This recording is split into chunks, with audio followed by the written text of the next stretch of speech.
So how did I find my family? It was very interesting. So it was funny that it was meant to be. That's what I think. Meanwhile, it was meant to be.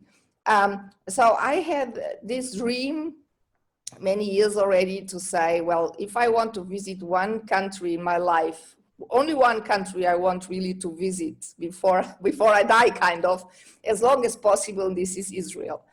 And many years ago, also my husband said, well, we can go there. And I said, no, that's not the way I want to visit the country. I don't want to go like a tourist. I was afraid because my father always told that you cannot go to Israel, it's too dangerous. So he has never been, he never went to Israel. So I said, no, this is not the way. And to start with, I thought, well, if I one day go to Israel, perhaps I can say yes and no and good morning and good evening and so on.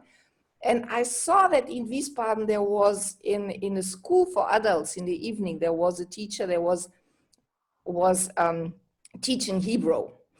And this lady, her first name is Nira. Then I went to this school and Nira was there and of course asked everybody, why do you want to learn Hebrew, right? And I told her the story. I said, I don't know if I have family in Israel, but I want to go to Israel one day and perhaps I find my family and perhaps, and anyway, if I don't find a family, at least I know how to say good morning and thank you and I'm thirsty and something like that. So small sentences. So I started to learn it and I enjoyed it very much because I like to learn languages. And then we got friends also, and I asked her also, perhaps you could find, because meanwhile you saw this family tree.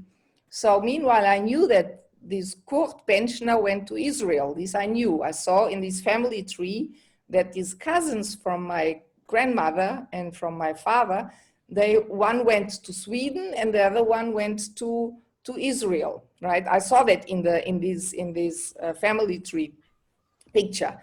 And again, Mr. Fennenkötter and all these people from Lippstadt. And Mr. Fennenkötter had, I didn't know that back then, but he had contact as well with Kurt Benchner in Israel, as also with his brother Walter Benchner in Sweden. What I didn't know back then, I had no idea. And so they were in contact. So, and they knew from each other, of course, they were brothers. And they also knew that there was family in Portugal, but that was it. So they heard about it, but they lost track and they had no contact anymore. They had no idea. So once also I asked Nira if she perhaps finds something in Israel, but the name Benchner wasn't existent anymore. So, and I didn't know if this Kurt Benchner married and he had children and nothing. I didn't know anything about it.